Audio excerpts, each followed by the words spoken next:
dhe ka rritur kapacitetet prodhuese të Shqipërisë. Nga një anë, burimet sot nuk janë vetëm hidrike, siç ishin, 10% e prodhimit sotëm të Republikës Shqipërisë është fotovoltaik, në 2030 do të shkuar 30%, dhe në mandatin e 4 ne do të marrim përfundimisht pozicionin e një vendi sovran në energji, nuk do kemi më nevojë të importojmë energji nga askush, përkundrazi, jo vetëm do të kemi për vete, por do të mund t'ju eksportojmë dhe tjerëve. Tani, kur ne morëm detyrën, fuqia e përgjithshme prodhuese, se kjo është shumë e rëndësishme. Kjo ishte fuqia e përgjithshme prodhuese e Shqipërisë. Ju kujtohet Këneta, ndoshta duke u bazuar edhe te uji vet, premtonte Shqipërinë superfuqi energjetike. Diku ma kapi veshi prap në një nga ato të bufit.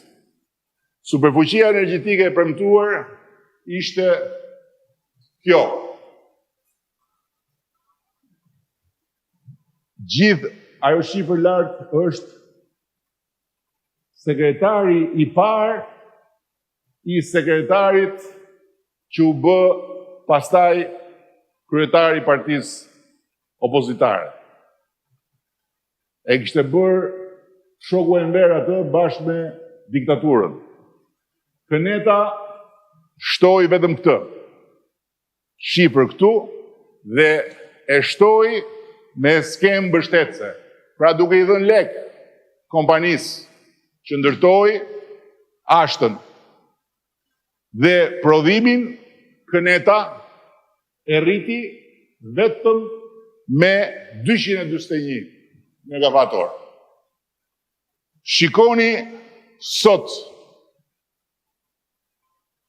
prodhimi ishte atje kur ne e morëm, pra shoku Enver me shokun Buf, atje, këtu është rezultati. Pra, 2 fish prodhim. 3298 megavator. Dhe këtu do shkojmë në 2030.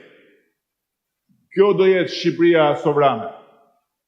Dhe të gjitha këto janë të planifikuara, nuk janë ëndra. Janë të gjitha në tavolinat e Ministrisë së Energjisë dhe Infrastrukturës. Dhe ka dhe një gjë tjetër që shoku Buf bëri, që është një nga krimet më të mëdha ekonomike që janë bërë Shqipërisë dhe shqiptarëve nga pushtetarët, që 4 hidrocentrale ja mori popullit dhe ja dha një privati. Nuk e bën njeri këtë, nuk ndodh kjo asgjë kundi. Nuk ndodh. Ja mori popullit dhe ja dha një privati. Dhe pse ja dha? Në këmbim të TVSH-s. Ja hoqi sistemit publik dhe ja dha një privat. Pra, 50% e prodhimit të shokut Enver vidhej. Ndërkohë që sot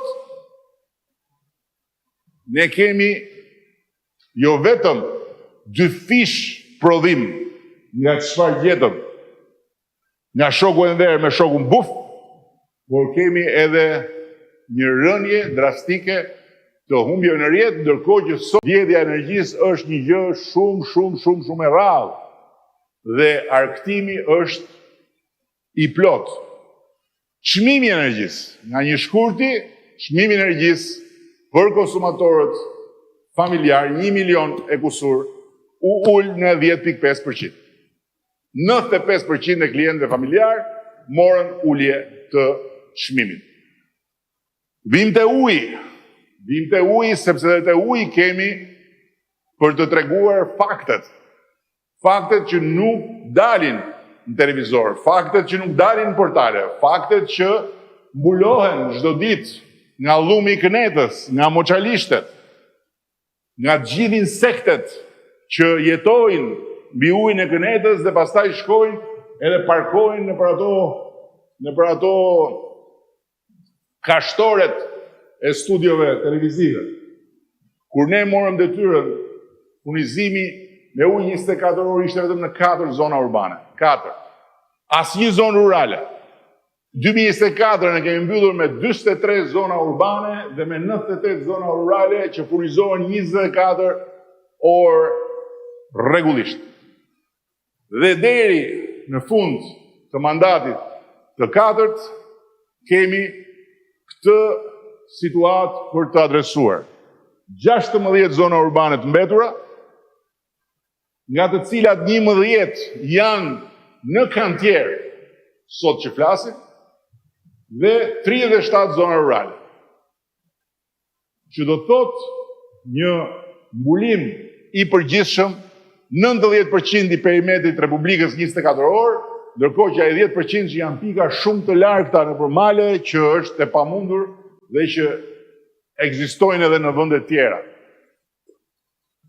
Dhe zhvillimi rajonal, zhvillimi i qyteteve, shumë i rëndësishëm për komunikimin me qytetarët në çdo qark. 2 miliard euro, 1200 projekte në të gjithë territorin e vendit. Nga qendrat e qyteteve, zona urbane, zona periferike, zona rindërtimi, zona bujqësore, deri në fshatra të thellë malor. Nga gjithë ky investim janë krijuar 100.000 vende pune. Pra është dhënë punë, është krijuar punë. Dhe janë mbi 5.000 biznese të reja. Fal shtrirjes së këtyre projekteve në infrastrukturën rajonale, urbane dhe rurale. 10 miliard euro është shtuar vlera e banesave në 10 vitet e fundit. Shqiptarët kanë një pasuri 10 miliard euro më të lartë të patundshme vetëm nga impakti i këtyre investimeve. Ka dhe disa llogari të tjera për sa i përket kostove. Ulur shumë kostoja e lëvizjes si pasojë e përmirësimit të infrastrukturës në gjithë këto territore. Kursyer 30 milion euro çdo vit vetëm nga karburanti, kostoja e karburantit dhe mirëmbajtja e mjeteve. Ndërkohë që në periudhën që vjen do të vazhdojmë shumë me projektet e uljes së konsumit të energjisë nga banesat. 10 milion euro janë kursyer. Deri tani po mund bëjmë kursime shumë më të mëdha. Turizmi. Për turizmin kemi shumë për të folur. Kemi shumë për të folur në çdo qark. Por atyre që ishin mësuar të mburreshin me 1 milion turist, ku turist më llogarisnin dhe mua dhe ju sa e hynin me dilnim, ndërkohë që ne turist llogarisim vetëm ata që kanë pasaport tjetër, jo pasaport shqiptare, u duhet përplasur pasqyra e jashtëzakonshme e këtij transformimi.